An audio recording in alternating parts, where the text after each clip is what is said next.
What are the key features of a financeable ground lease? Ground leases can be very flexible, and therefore they can allow for creative ways of structuring real estate deals, which is very important in today's market. Typically, ground leases are used for unimproved land or land which is minimally improved that's going to be demolished. The developer or tenant usually entitles the land, constructs the building, owns and operates the project.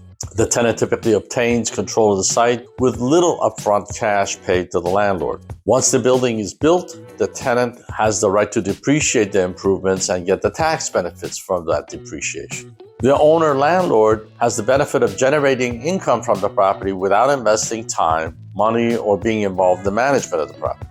They retain ownership for future generations, and they can avoid or postpone paying income taxes that would otherwise be due on the sale of the property. Typically, the ground tenant gets a loan to build the improvements on the land, so a successful ground lease is one that is financeable by the tenant. Otherwise, the parties will not have achieved their goal, because this is really a three-way transaction amongst the landlord, the ground tenant, and the ground lease lender. The features that a ground lease lender will require in order to finance are many, but some of the most significant one is the fact that ground leases are typically very long-term leases. 50 years plus up to 99 years is not atypical. The developer or tenant is essentially the owner of the property for the duration of the lease. Tenant wants to get a long-term lease to amortize the construction costs so that the money that it has spent in improving can be amortized and benefited during the term of the ground lease. The ground lease lender will require a long enough lease term to amortize the loan of a long enough term.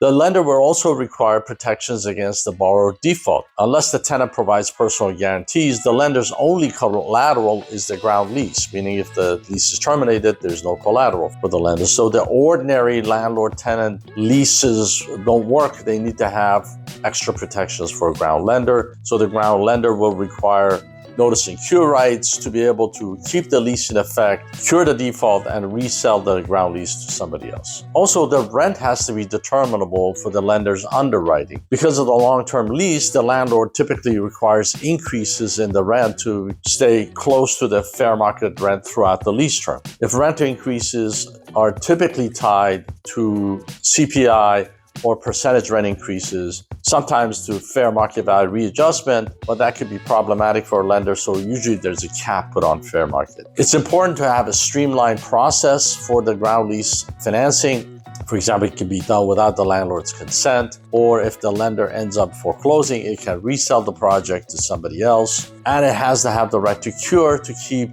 the lease in effect so that it doesn't lose its collateral.